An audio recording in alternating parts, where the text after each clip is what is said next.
Oh man, it's a beautiful time. Wednesday, I'm back on my grind.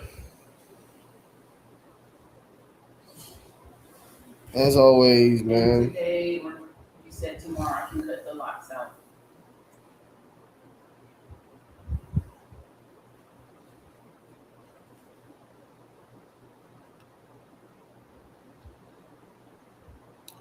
So here's the thing, man. I'm live right now. So what's good? What's hood, y'all? What's good, man? You know what thing, man? Something that a lot of y'all Israelites be saying, man. Certain Israelites, they say you gotta keep the whole law.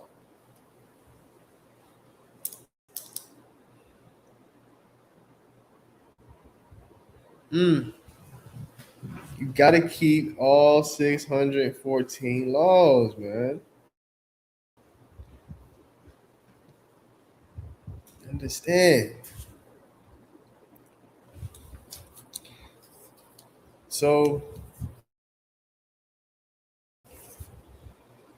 how can we keep all 614 laws if there are certain laws that pertain to women, commandments for farming and land ownership, as y'all see in my PDF, right? You know what I'm saying?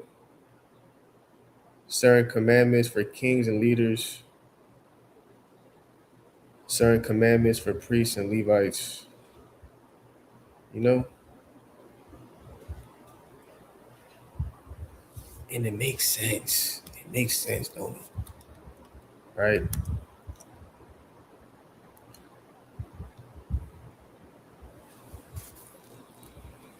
Are we commanded to keep the entire law?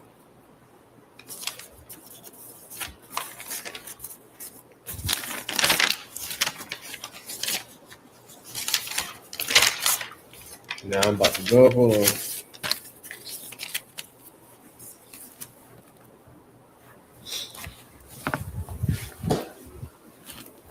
Where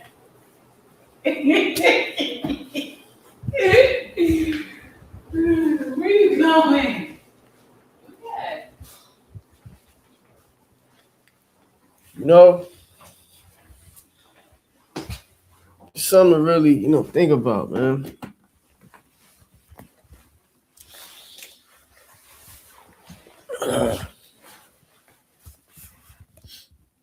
Right?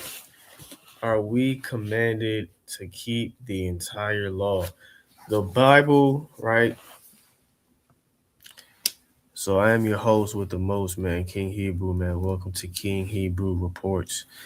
I am your host with the most, King Hebrew. Now, this is a question that has always been within the ministry, within certain camps, right? Not really for us, but this is like the main question that a lot of people ask us, whether it's atheists, certain people that just have general questions. This is the main question people ask us. Are we commanded to keep the entire law? Now, the Bible does not command every individual to keep every single commandment in the law in the same way. Scripture clearly shows that the law contains commandments given by role, condition, gender, office, and circumstance. Commandments given by role and condition. Commandments for women. Certain laws apply only to women, such as commandments concerning menstruation, childbirth, and motherhood, right? Leviticus 12 and Leviticus 15. Men are not commanded to keep these laws because they were never given to them, right? Commandments for farming and land ownership. Many commandments apply only to those who farm the land or own fields, such as leaving the corners of the field for the poor. Land rest, agricultural laws, Leviticus 19, verse 9 on down, and Deuteronomy chapter 15. If a person does not own farm or land, these commandments do not apply. Commandments for kings and leaders. Scripture gives specific laws for kings concerning governance and leadership. Deuteronomy chapter 17, verse 14. These commandments do not apply to the common people, right? Because the Most High, again, certain roles.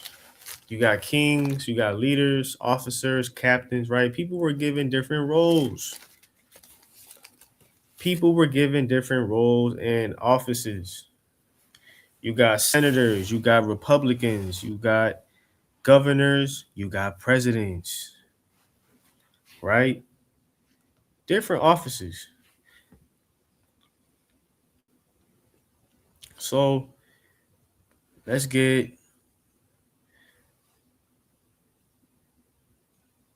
Deuteronomy 17 real quick. Deuteronomy Deuteronomy 17. Now, this is how King David fell off, right? As a king, you are not allowed to have multiple wives. And there's a reason why the Most High made this a commandment. Because look at what happened to King David, right? 1 turns into 5, 5 turns into 20, 20 turns into 50, right? When you are a man of renown, when you have money and power, there's no limit to the amount of women you can have because you have the riches, you have the gold, right? You have that position of authority. So Deuteronomy chapter 17, Deuteronomy chapter 17, verse 15. Thou shalt in any wise set him king over thee, whom the Lord thy God shall choose. One from among thy brethren shalt thou set king over thee. Thou mayest not set a stranger over thee, which is not thy brother. But he shall not multiply horses to himself, nor cause the people to return to Egypt, to the end that he should multiply horses, for as much as the Lord has said unto you, ye shall henceforth return no way. Ye shall henceforth return no more that way. Verse 17. Verse 17. Neither shall he multiply wives to himself, that his heart turn not away. Neither shall he greatly multiply himself silver and gold. Now, we know if you're going to have multiple wives, don't follow their guides. If you're going to have multiple wives, don't go like King Solomon did, right? In 1 Samuel 11. I'm going to get this real quick. Then we're going to go into farming and land ownership. What's that? Leviticus 19 and Deuteronomy 15. If you don't have no farm, if you ain't got no land, these commandments do not apply to your ass. Simple. Now, First Kings. Now, this is where King Solomon went wrong, right? 1 Kings 11. As smart as he was, simple as hell.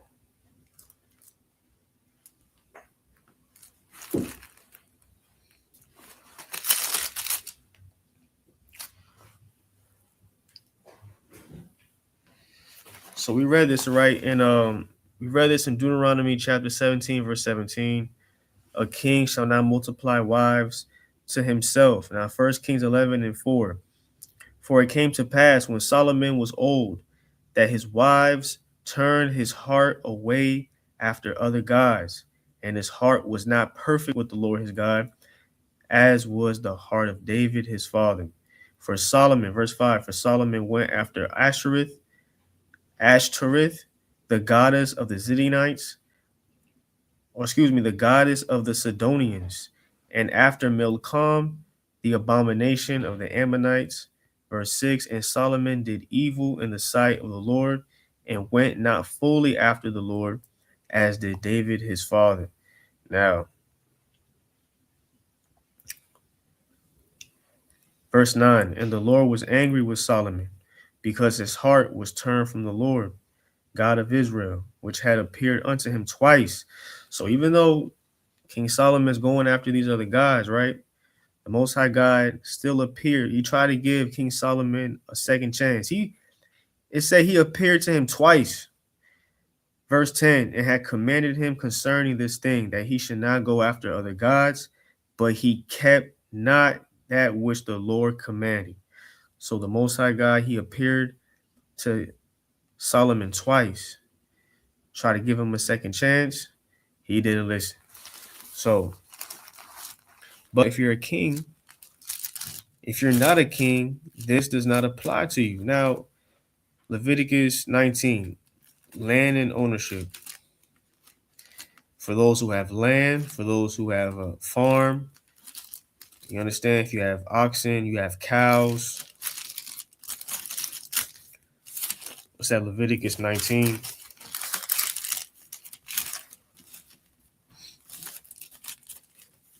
Oh, man, my Bible's ripped up, man. I got an ancient Bible, but this Bible been through hell. All right. And also in Leviticus 25, if you have servants, right? If a Hebrew Israelite, if your fellow brother is so poor, he could sell himself to you until the year of Jubilee.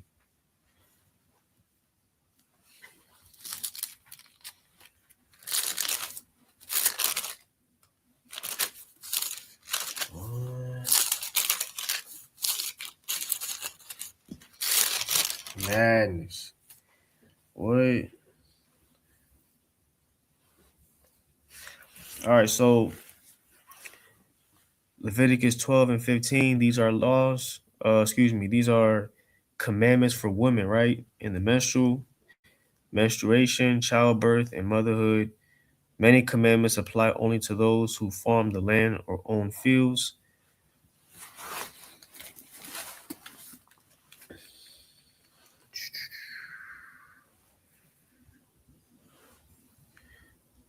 Deuteronomy chapter 15, verse 12.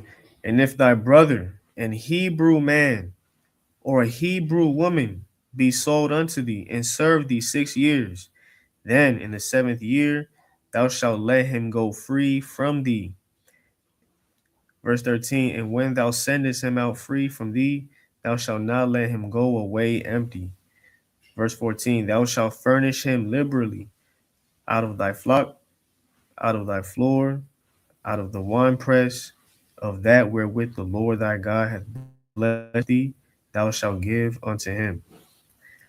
Now, do you have to take in your brother? No, you don't have to.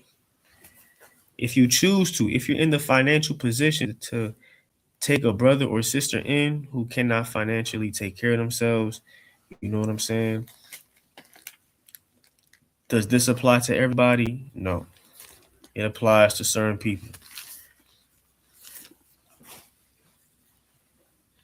And actually, if you have somebody back then, like how they do cows, where they get something, it's like they put like it's like an iron.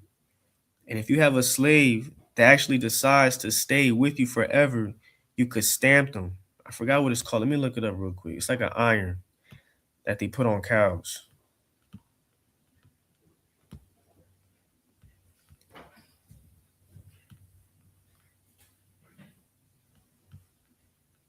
Oh my god.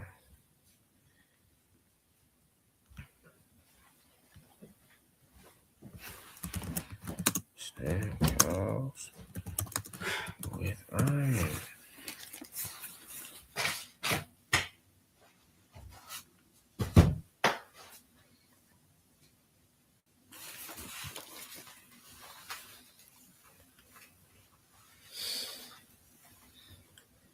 Stamping cows with a hot iron, known as hot iron branding. Now, let's get this in the Bible. Hold on.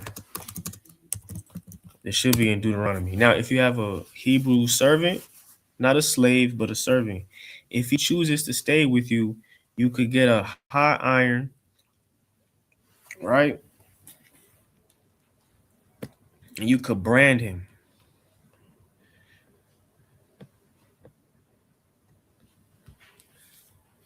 Hold on. Stamp cows. Stamp servant.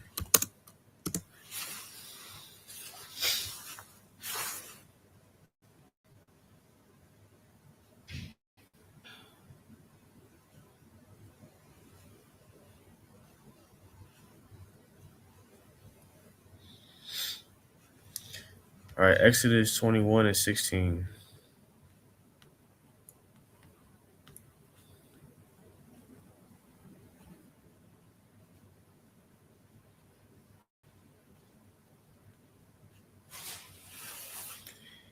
We'll read it in the NIV or the NLT.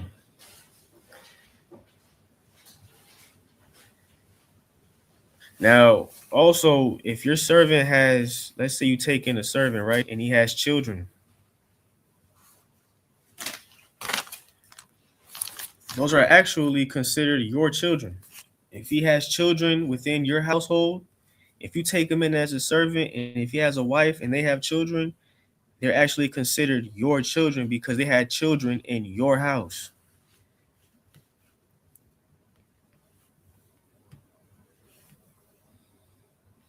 Now, hold on.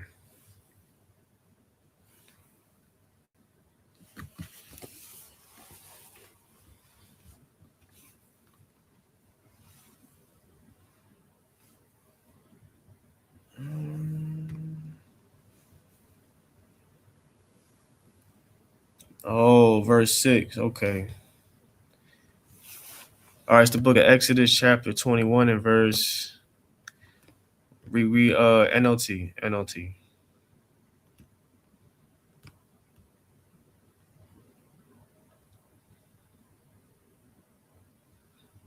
Let's see if the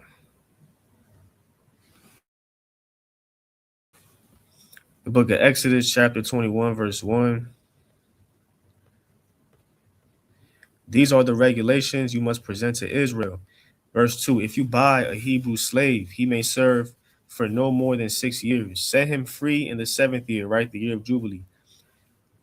Set him free in the 7th year, and he will owe you nothing for his freedom. If he was single when he became your slave, he shall leave single. But if he was married before he became a slave, then his wife must be freed with him. If his master gave him a wife while he was a slave and they had sons or daughters, then only the man will be free in the 7th year, but his wife and children will still belong to the master. Verse 5. But the slave may declare, I love you, Slack you. But the slave may declare, I love my master, my wife, and my children. I don't want to go free. Verse 6. If he does this, his master must present him before God. Then his master must take him to the door or doorpost and publicly pierce his ear with an awl.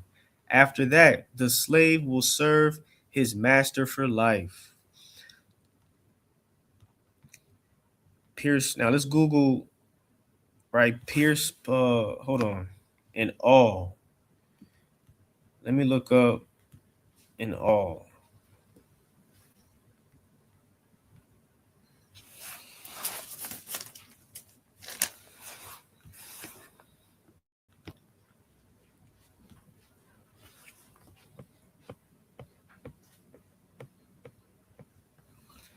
Strong's H 48, 36.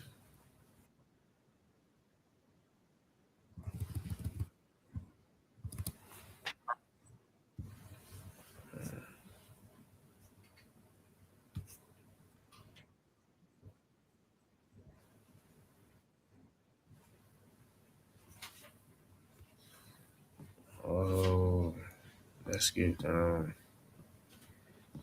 A boring instrument, born in all, in all.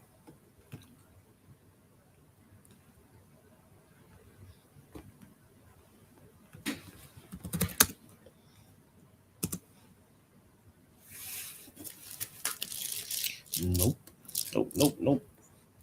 Oh, typically, in all, typically refers to a pointed hand tool. Let me go on images. Piercing holes in materials like leather or wood. It sounds like it hurt. You gotta pierce that in somebody's ear, fool? Ain't no anesthesia. Not back then. Shit. They had no anesthesia back then. Now that's if he chose to stay. Yes, I would recommend if I was a slave, I would have waited. You know what I'm saying? I'm gonna be free. I'm gonna wait my 7 years, then get married. Cause that's just too much. And you gotta be down bad for this shit right here. All right, let's go back. You know, I mean, hey, to each his own. You had certain people, they'd be like, hey man, dude gave me my own house, dude gave me a whole family. I want to stay with him. You know what I'm saying? Cool. But you got certain men that would rather have their own wife, own family, have their own house, and provide for their own. You know, certain people are different. But this was an option. So these commandments don't apply to everybody. These commandments only apply to those. Again, these commandments are optional for certain people. So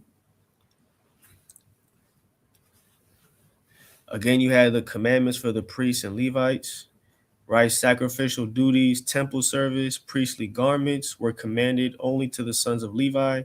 These commandments were never given to the rest of Israel, right? That's also right. The Levitical priesthood. You had certain garments. You had the ephod. Everybody can't wear the ephod. That's only for the priest, but it's a commandment only for them. What's that? Uh, let's get the corn. The corn, the commandment.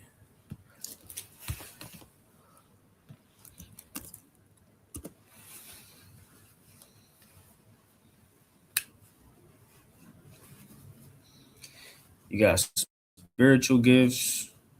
The Most High God, He may give you land. He might give you, um,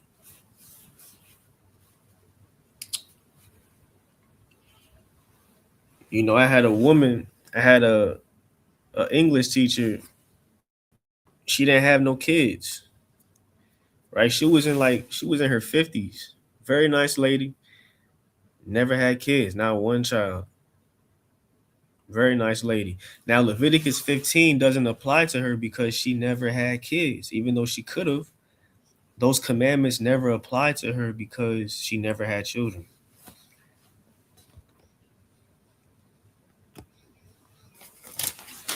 Now, hold on.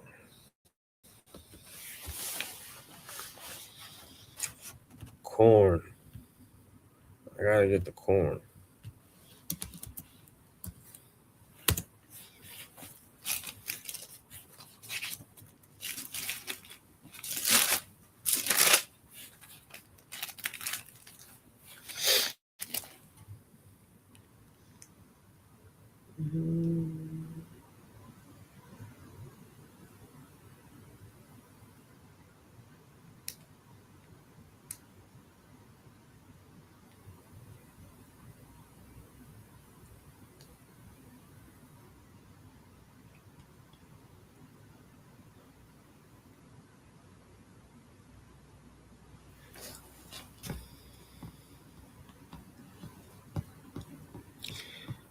It's that Leviticus.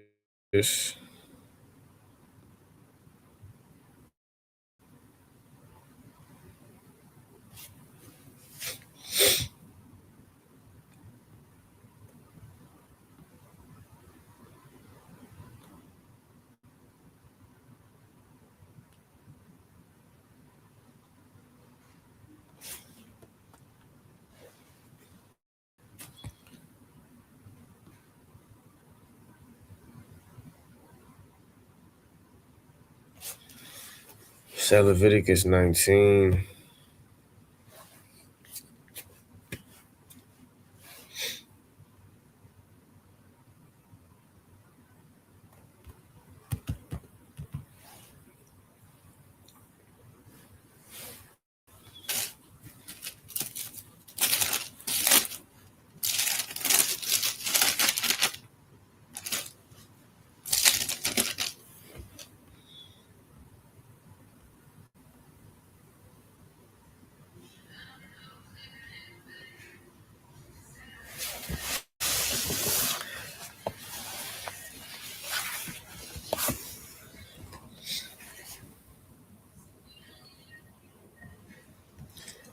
This is the book of Deuteronomy, chapter 7, verse 13. We're gonna get this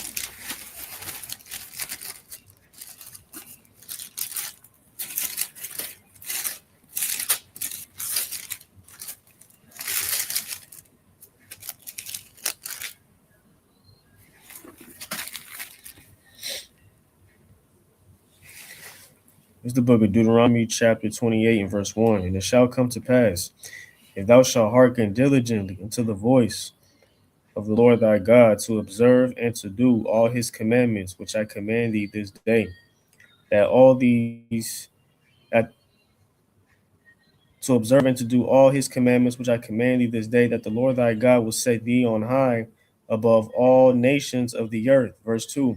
And all these blessings shall come on thee and overtake thee, if thou shalt hearken unto the voice of the Lord thy God.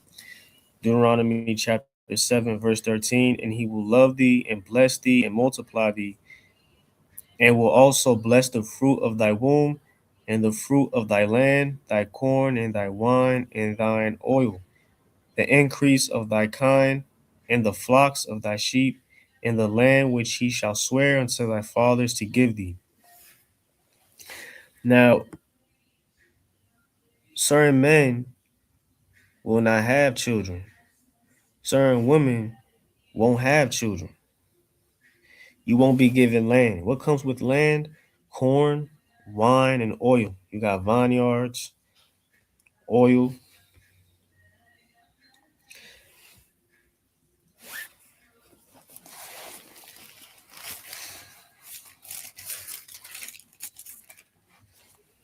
It depends. Now, Leviticus 19, real quick.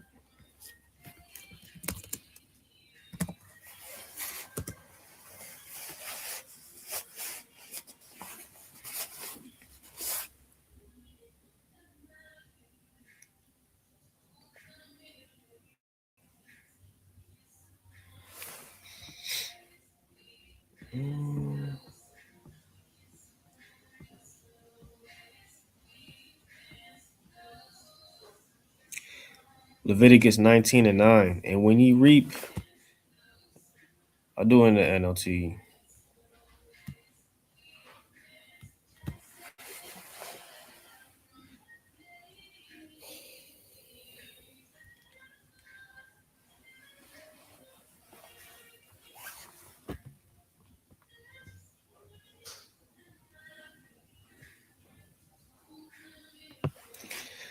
Leviticus 19 and 9. When you harvest the crops of your land, do not harvest along the edges of your fields, and do not pick up what the harvesters drop.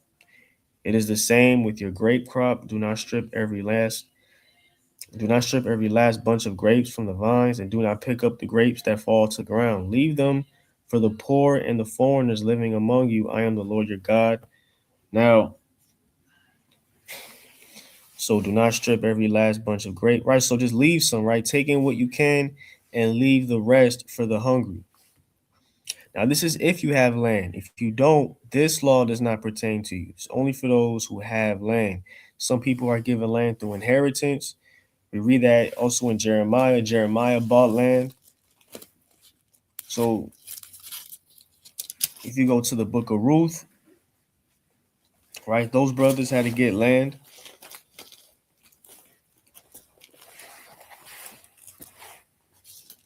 through Ruth because Ruth married one of their brothers that passed away. So they had to buy the land and also take her in too as their wife to raise up their brother's seed, which is also in the law.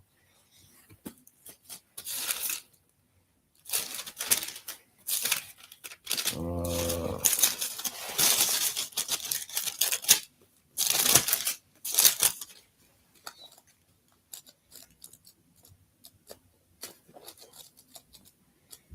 so Leviticus 19, verse 9 through 10 is only if you have land. Now let's get Ruth.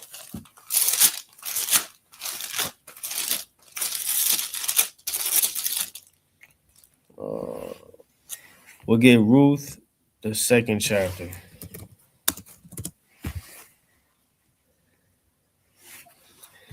It's the book of Ruth, chapter 2, verse 1. Now there was a wealthy and influential man in Bethlehem named Boaz. An influential man in Bethlehem named Boaz, who was a relative of Naomi's husband, Elimelech. One day, Ruth the Moabite said to Naomi, "Let me go out into the harvest fields to pick up the stalks of grain left behind by anyone who is kind enough to let me do it." Now, let's go back to Leviticus 19. This is why in the law it says to leave, right? Taking what you can and leave some for the hungry. That's what Ruth was trying to do. She said, now this field didn't belong to her, but she said, let me go out and pick up the stalks of grain left behind by anyone who was kind enough to let me do it. Naomi replied, all right, my daughter, go ahead. Verse 3. So Ruth went out to gather grain behind the harvesters. And as it happened, she found herself working in a field that belonged to Boaz, the relative of her father-in-law, Elimelech. Verse 4. While she was there, Boaz arrived from Bethlehem and greeted the harvesters. The Lord be with you, he said. The Lord bless you. The harvesters replied. Then Boaz asked the foreman, who was that young woman over there? Who does she belong to? Verse 6. And the foreman replied, she is the young woman from Moab who came back with Naomi.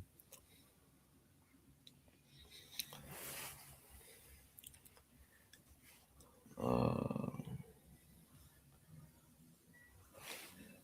let's get to the point.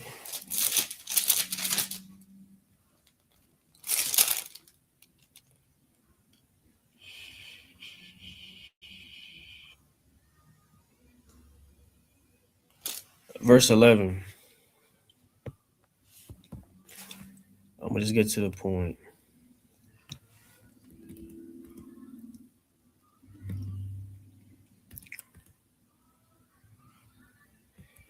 The book of Ruth, chapter 2, verse 11. Yes, I know, Boaz replied, but I also know about everything you have done for your mother in law.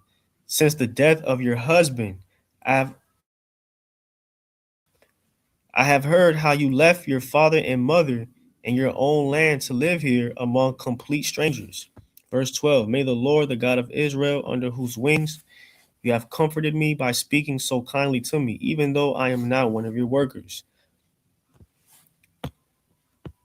Hold on.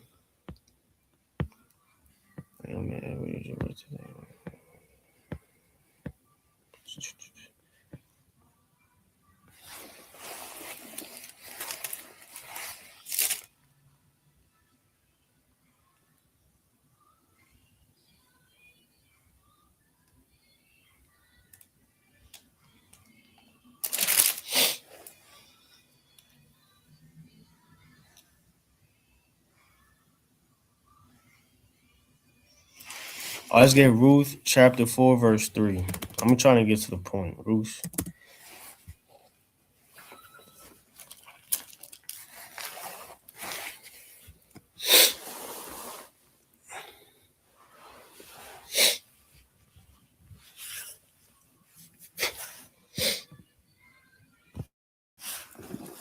Four.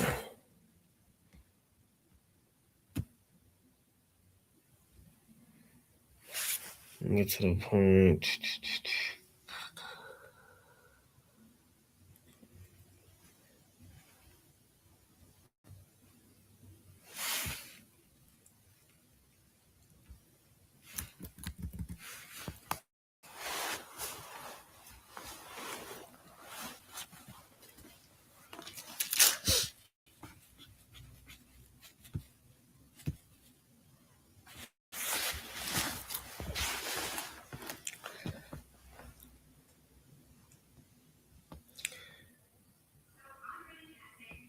It's the book of Ruth, chapter 4, verse 3. And Boaz said to the family redeemer, "You know Naomi, who came back from Moab.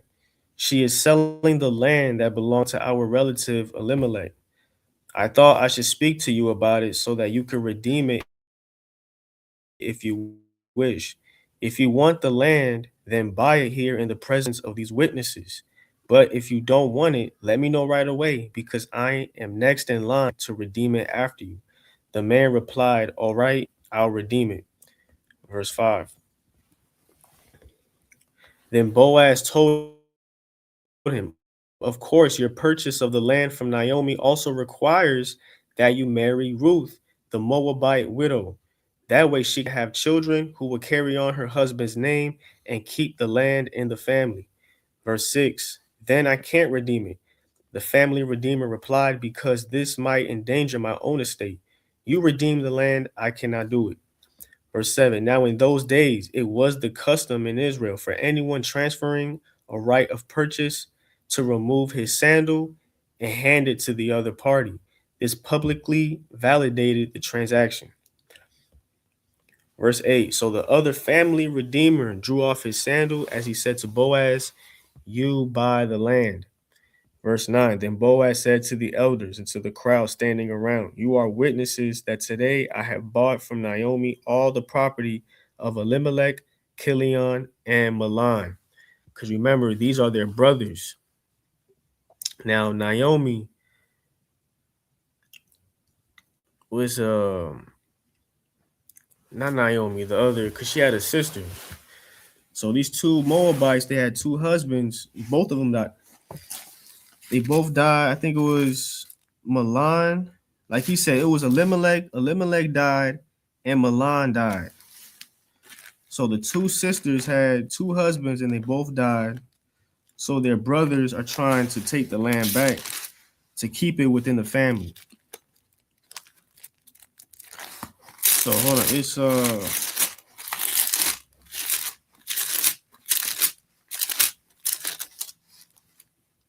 on.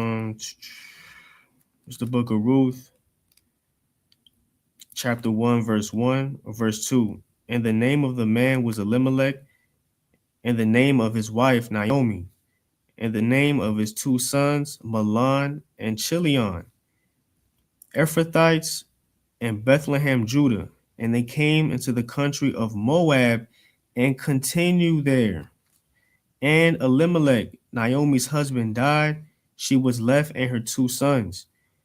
And they took them wives of the women of Moab. The name of the one was Orpah, and the name of the other Ruth. And they dwelt there about 10 years. And Mahlon and Chilion died also, both of them. And the woman was left of her two sons and her husband. So she lost her husband and her two sons. So now her brothers are trying to step in. Was that Ruth?